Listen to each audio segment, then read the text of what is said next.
Selamat Waalaikumsalam. pagi semuanya. Pagi, Bu. Sebelum kita ke materi, kita perkenalan terlebih dahulu untuk mata kuliah Manajemen Sumber Daya Manusia. Ibu sebagai pengampu mata kuliah MSDM ya. Nah, di mana mata kuliah MSDM ini selama 1 semester kita akan melaksanakan perkuliahan sebanyak 14 kali tatap muka ya. Nah, 14 kali tatap muka ini nanti setiap 1 minggu sekali kita bertemu. Kemudian selama 14 kali tatap muka, saya berharap pada teman-teman sekalian selalu kameranya di on cam kan. Nanti setelah 14 kali pertemuan ya, kita ada 2 kali pertemuan ujian ya. Nah, 1 kali ujian itu ada UTS, ujian tengah semester, dan 1 kali ujian ada UAS, akhir semester. Nah, adapun kriteria daripada penilaian saya, biasanya itu yang pertama kehadiran ya. Kehadiran itu Ibu memberikan dengan nilai 10%. Kemudian tugas itu 20%. Dan ujian tengah semester 30% dan UAS itu 40%. Sedangkan tugas itu ada tugas kelompok, ada tugas individu ya. Di mana tugas ini biasanya kita ya memecahkan kasus-kasus yang ada di tengah masyarakat biasanya ya. Kemudian nanti ada tugas kelompok untuk presentasi. Nah, tugas kelompok presentasi ini ya, nanti silahkan teman-teman memilih temannya ya. 1 kelompok itu 5 orang, tidak boleh genap. Biasanya Ibu memberikan ganjil ya, supaya tidak ngobrol biasanya nantinya. Pada waktu perkuliahan saya berharap nantinya teman-teman selalu on cam ya kameranya. Dan kemudian kalau ada yang terlambat nantinya teman-teman silahkan menginformasikan kepada Ibu ya melalui baik itu WA maupun melalui email misalkan ya, ataupun nantinya melalui ketua kelas ya. Ya, kehadiran itu 75% ya. Namun kalau bisa teman-teman ya 100% harapan dari Ibu ya. Nah, itu peraturan kontrak perkuliahan kita. Materi analisis jabatan ya, kita tahu dalam suatu organisasi ya, untuk mencapai segala tujuan daripada organisasi itu ya membutuhkan sumber daya manusia ya. Nah, sumber daya manusia di sini ya di dalam suatu organisasi itu merupakan aset, merupakan investasi bagi organisasi. Sumber daya manusia itu tanpa ada sumber daya manusia, bagaimana kita akan mencapai tujuan daripada organisasi. Nah, di mana mata kuliah manajemen sumber daya manusia ini yang pertama kita akan tahu terlebih dahulu apa yang dimaksud dengan sumber daya manusia, kemudian kita harus melakukan perencanaan ya, perencanaan organisasi dalam arti merencanakan sumber daya, baik itu sumber daya manusia maupun sumber daya yang lainnya ya. Nah, karena ini mata kuliah manajemen sumber daya manusia, maka perencanaan SDM yang kita butuhkan, baik itu secara internal maupun secara eksternal kita mendapatkan perencanaan itu tadi ya. Setelah kita melakukan perencanaan, jadi yang pertama kita harus mengerti apa itu yang maksud dengan sumber daya manusia. Yang kedua kita melakukan analisis perencanaan sumber daya manusia, baik itu kita melalui perencanaan sumber daya manusia itu dari internal maupun dari eksternal untuk memenuhi kebutuhan daripada SDM yang dibutuhkan oleh organisasi. Kemudian setelah kita melakukan perencanaan, maka kita melakukan rekrutmen ya. Kita akan mencari sumber daya manusia tadi ya untuk memenuhi kebutuhan tadi. Kemudian setelah kita melakukan rekrutmen, maka kita melakukan yang namanya seleksi ya.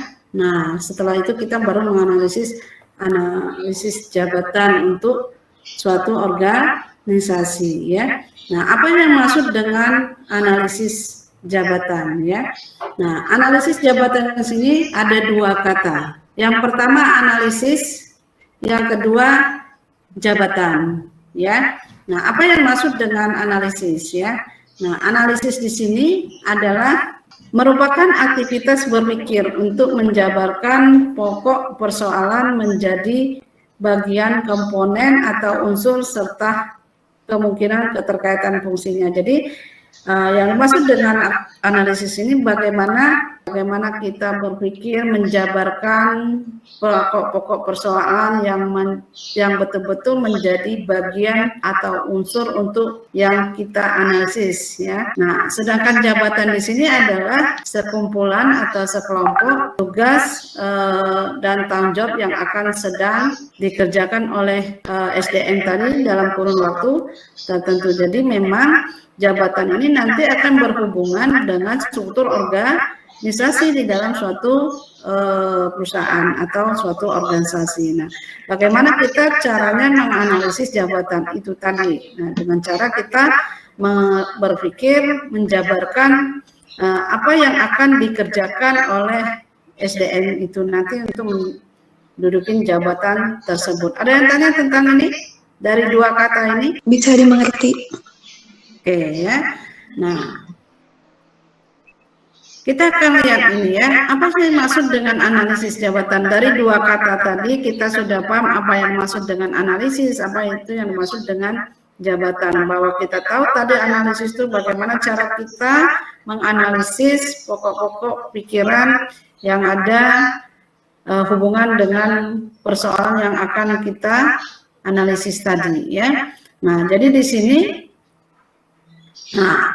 apa yang maksud dengan analisis jabatan tadi adalah proses pengumpulan dan pemeriksaan atas aktivitas kerja utama di dalam sebuah posisi serta kualifikasinya apa saja, misalnya ada keahlian, ada pengetahuan, ada kemampuan serta sifat individu lainnya ya yang diperlukan untuk melaksanakan aktivitas tersebut. Jadi intinya analisis jabatan itu yang berhubungan dengan struktur organisasi di dalam suatu perusahaan atau dalam suatu organisasi, baik itu organisasi swasta maupun dengan organisasi publik ya atau pemerintahan. Nah, di mana kita harus memeriksa ya, mengumpulkan prosesnya ya, kira-kira apa yang akan dikerjakan di dalam sebuah posisi di suatu jabatan di organisasi tersebut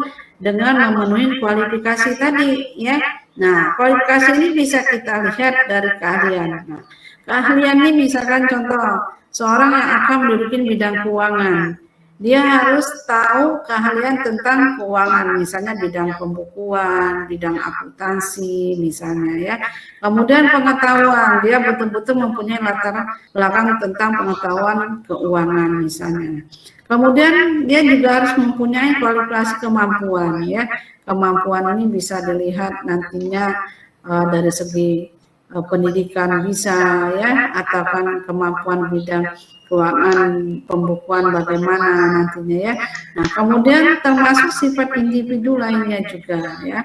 Nah, yang betul-betul melaksanakan aktivitas yang dilakukan oleh seseorang di sebuah posisi untuk menduduki jabatan tersebut. Jadi memang kalau kita akan menganalisis jabatan itu di dalam suatu organisasi, kita harus tahu dulu ya sumber daya manusia ini akan menduduki jabatan apa ya, baik dari keahliannya, baik dari pengetahuannya, baik dari kemampuannya, sehingga betul-betul nanti dia bisa melaksanakan tugas tadi ya. Jadi bagaimana cara kita proses ya, mengumpulkan ya, memeriksa semua aktivitas kerja yang dilakukan oleh seseorang untuk menduduki sebuah posisi tadi ya, yang betul-betul nantinya dia paham apa yang akan dia kerjakan nantinya ya, bisa berdasarkan kualifikasi keahlian, bisa berdasarkan kualifikasi pengetahuan ataupun kemampuan tadi, sehingga dia mampu untuk melaksanakan aktivitas di jabatan tersebut. Ada yang tanya tentang ini? Mengapa suatu jabatan harus dianalisis? Oke ya, kenapa perlu suatu analisis ya di suatu jabatan ya. Karena gini, kalau kita sudah menganalisis jabatan itu akan mempermudah seseorang akan menduduki jabatan tadi. Karena dia tahu nantinya tugas pokoknya apa yang akan dikerjakan ya. Nah, sehingga ternyata kalau misalkan contoh di bidang keuangan, kita butuhnya yang orang akan duduk di posisi keuangan ini, dia mampu nggak mengerjakan tentang keuangan ya, bisa berdasarkan keahlian tadi, apakah kualifikasinya pendidikannya dari S1 keuangan, apakah dari S1 akuntansi misalkan, karena yang berhubungan dengan kedudukan tadi ya, bidang keuangan ini apa saja yang akan dilaksanakan oleh seseorang yang menduduki posisi tadi ya.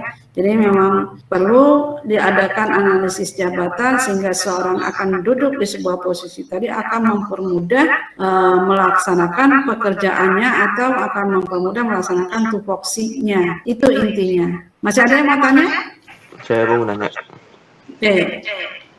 Kalau analisis jabatan sama kualifikasi bedanya apa, Bu? Kualifikasi itu kan syarat untuk menduduki di suatu posisi itu ya, dia mempunyai keahlian bidang apa saja, itu yang maksud dengan kualifikasi ya.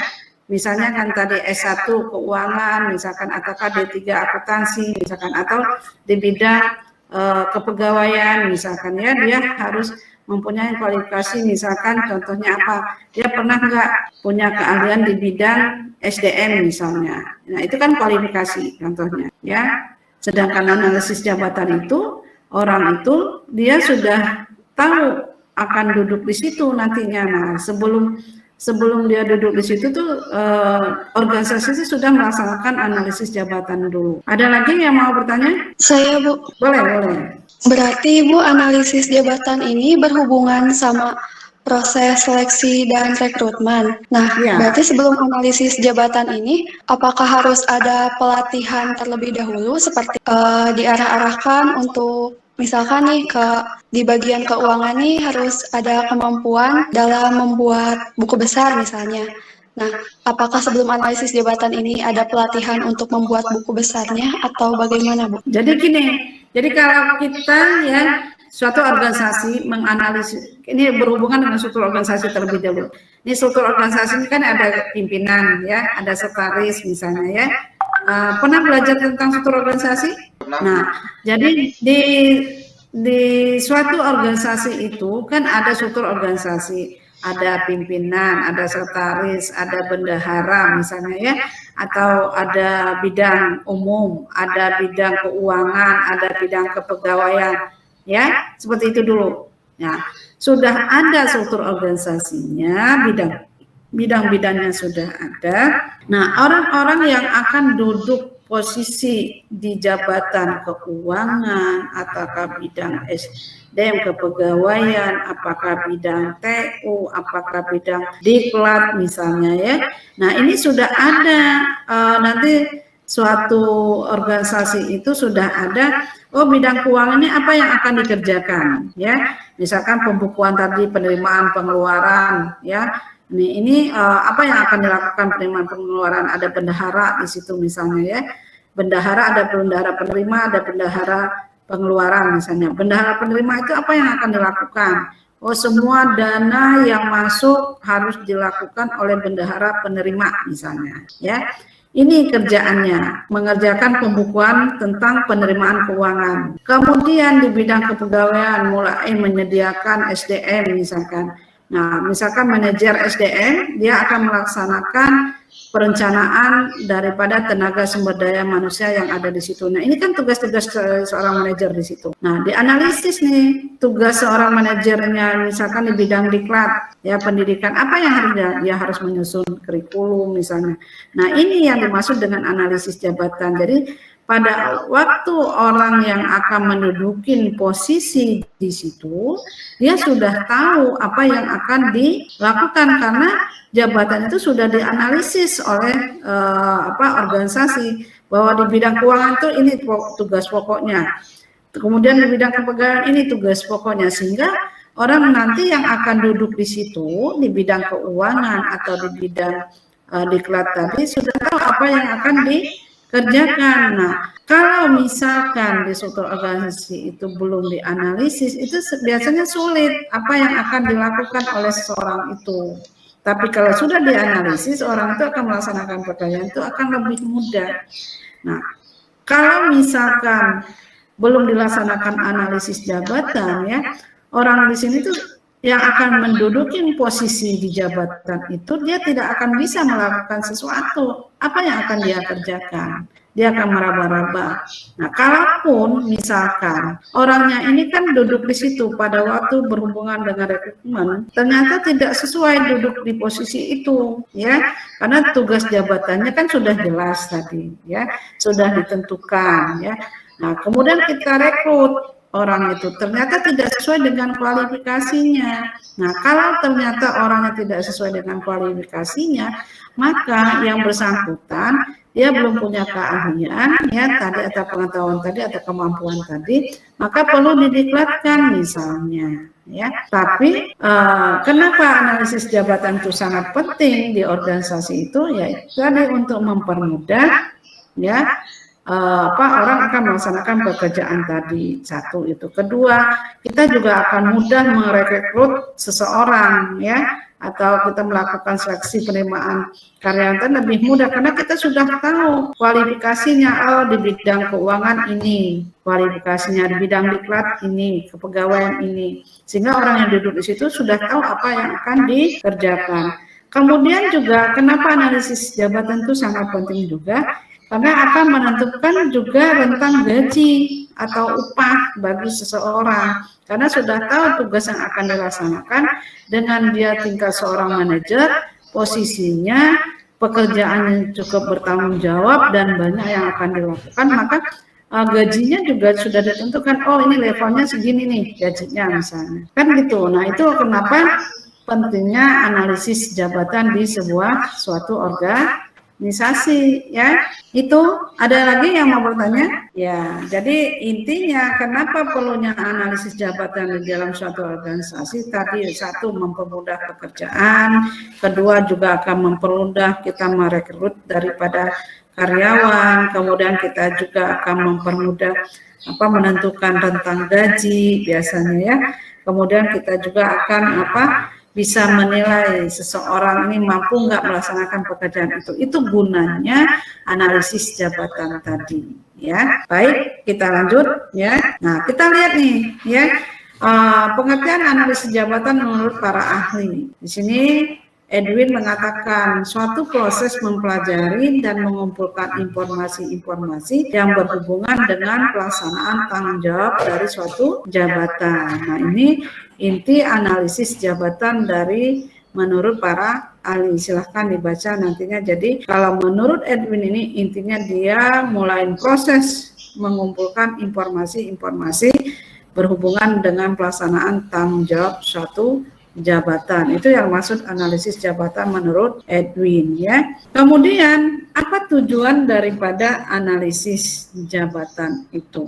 Pertama, tujuan analisis jabatan ini tentang tugas dalam suatu jabatan, ya, atau syarat yang harus dipenuhi menduduki suatu jabatan. Jadi yang pertama itu intinya orang yang akan menduduki suatu jabatan itu sudah memenuhi syarat-syarat yang telah dipenuhi, ya, untuk menduduki jabatan tadi, ya. Tujuan yang kedua, memiliki dasar untuk melaksanakan kegiatan tadi, ya, SDM. Kita membutuhkan perencanaan kebutuhan daripada tenaga kerja itu lebih mudah. Kita akan merencanakan lebih mudah. Berapa yang dibutuhkan misalkan tenaga SDM di organisasi kita, karena kita sudah tahu jabatan-jabatan yang akan diisi itu. Oh, ternyata ini butuhnya di jabatan keuangan tadi ada 1 orang atau 2 orang, ya. Maka kita akan melaksanakan perencanaan kebutuhan tenaga kerja atau sumber daya manusia tadi. Itu tujuan yang kedua, ya. Kemudian bagaimana kita akan melaksanakan daripada analisis jabatan tadi, ya. Kemudian bagaimana kita melakukan pemeliharaannya atau pembinaan terhadap jabatan yang akan diisi oleh seorang tadi, ya.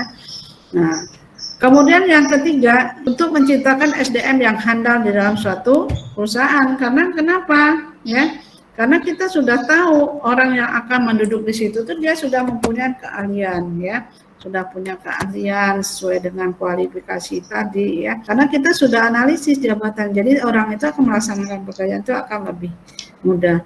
Nah, dengan adanya tujuan ini, ya, akan menciptakan tenaga kerja tadi atau SDM tadi, dengan kita akan lebih mudah juga melakukan penilaian terhadap SDM tadi. Jadi tujuannya jabatan itu ada 3 tadi, ya. Yang pertama, kita akan lebih tahu apa yang akan dilaksanakan, ya, daripada SDM, dan SDM itu kita pilih itu sudah sesuai dengan jabatan atau syarat yang penuhin untuk menduduki suatu jabatan tadi. Yang kedua, kita akan melaksanakan perencanaan kebutuhan SDM juga betul-betul, ya, bisa dilakukan sejak awal, ya.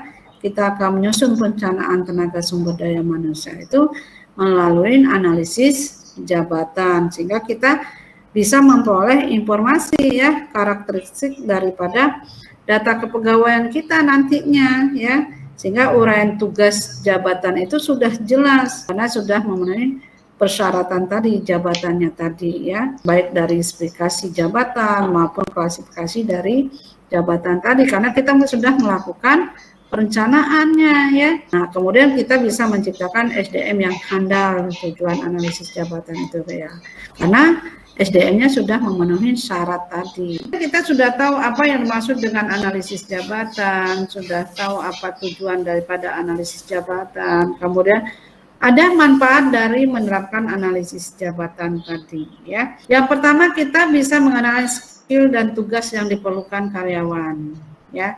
Jadi memang betul karena tadi kita sudah tahu apa yang maksud dengan analisis, apa yang maksud dengan tujuan, ya.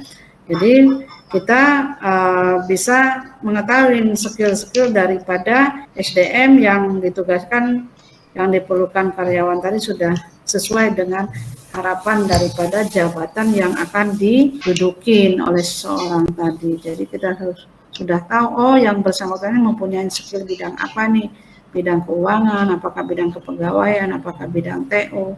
Karena kita sudah menganalisis jabatan tadi sebelum kita melaksanakan perencanaan jabatan, ya, perencanaan SDM, nantinya kita akan melakukan merekrut SDM nantinya, ya.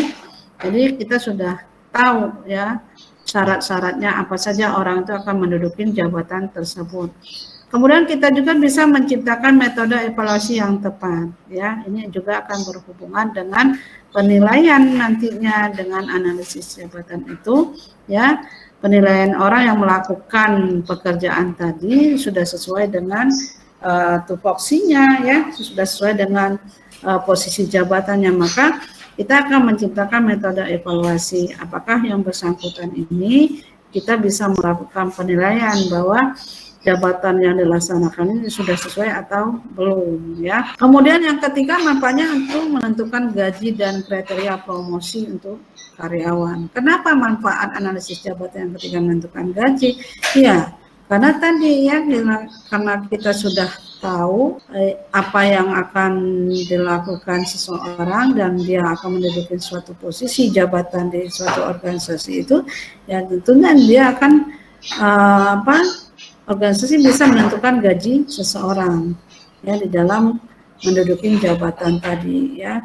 Karena dia sudah sesuai dengan kriteria, sudah sesuai dengan persyaratan yang akan kita terima, ya, yang bersangkutan nantinya dia akan duduk di posisi itu, dia akan mudah melaksanakan pekerjaan, sehingga apakah pekerjaan itu lebih banyak atau lebih sedikit atau seperti apa, dan ini akan menentukan gaji seseorang. Termasuk juga kriteria promosi untuk karyawan tersebut. Kalau dia sudah menduduki posisi jabatan itu dan dia bisa melaksanakan pekerjaan itu sesuai dengan tupoksinya dan sesuai dengan harapan organisasi, ya, kemudian tujuan daripada organisasi itu tercapai, maka yang bersangkutan bisa dipromosikan untuk menaik jabatan biasanya, ya. Promosi ini bisa dilakukan karena dia sudah melaksanakan melaksanakan jabatan atau kedudukan yang dia tempatin di suatu organisasi tersebut.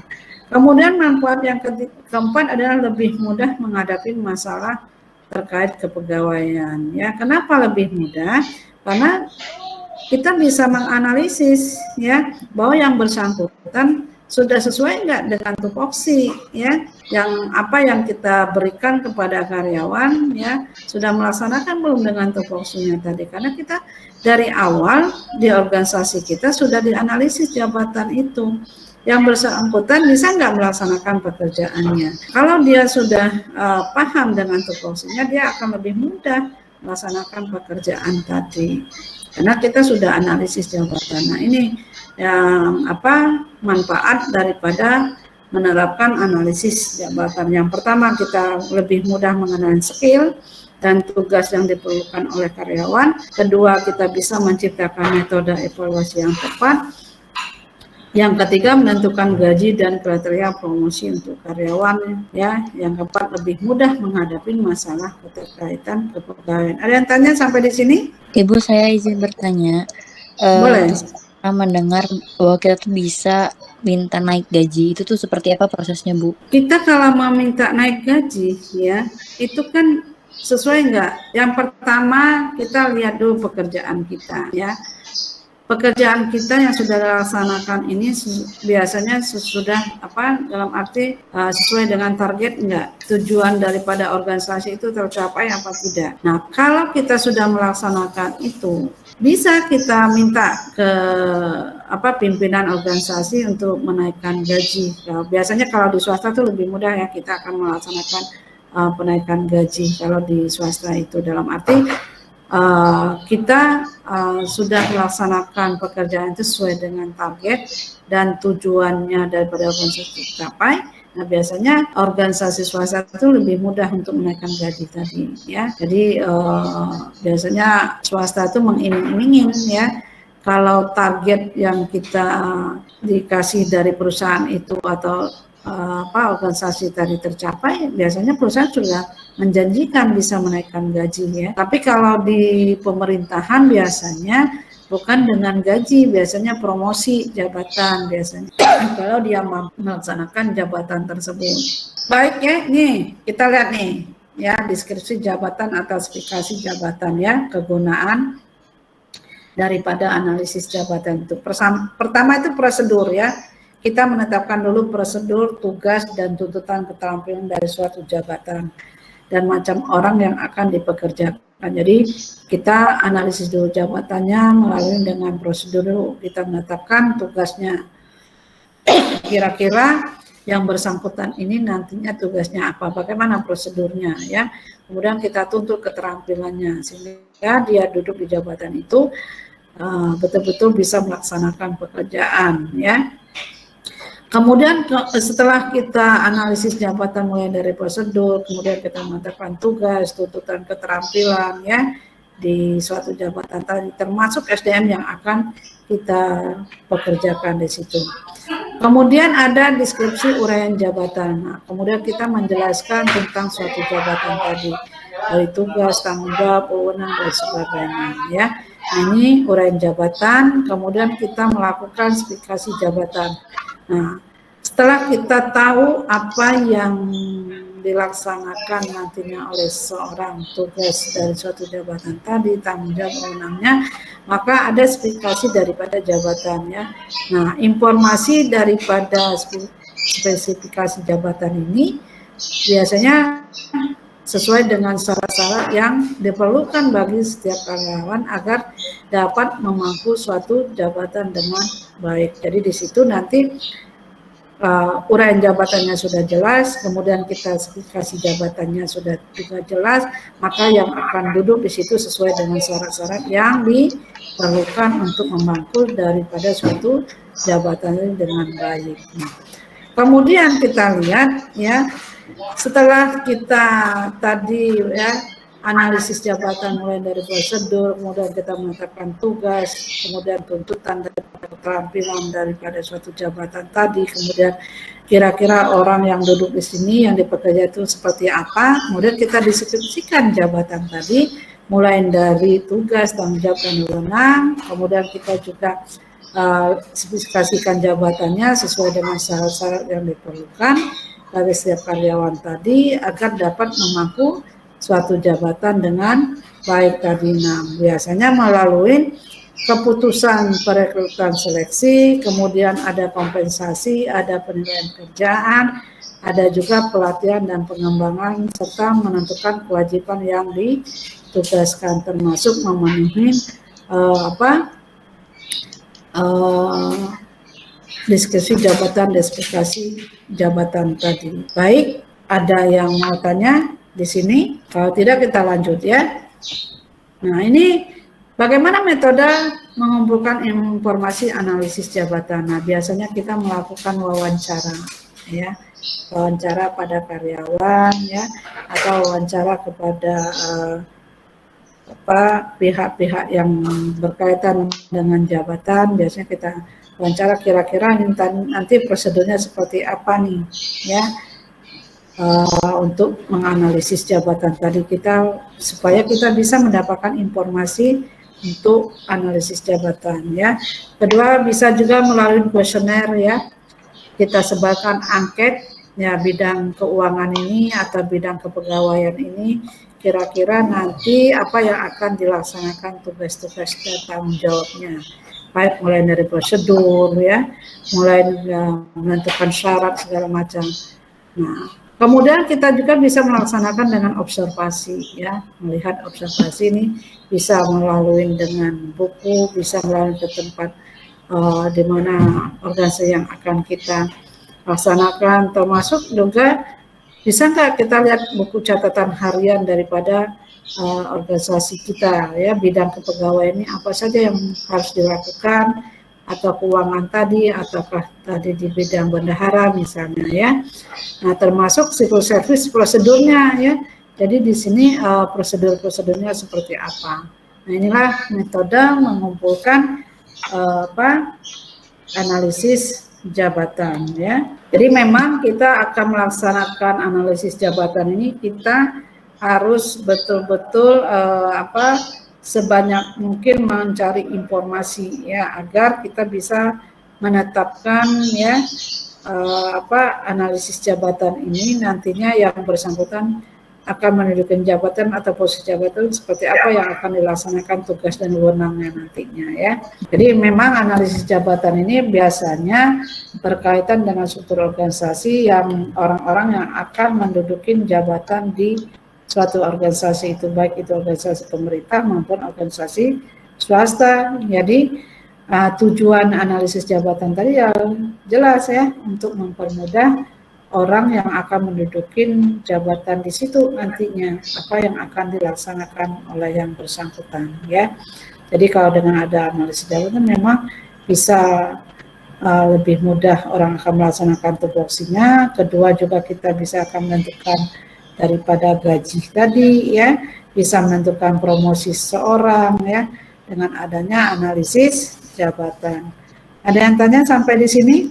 Baik ya, kalau tidak ada lagi pertanyaan ya, kita tutup pertemuan kita. Selamat siang. Assalamualaikum warahmatullahi wabarakatuh.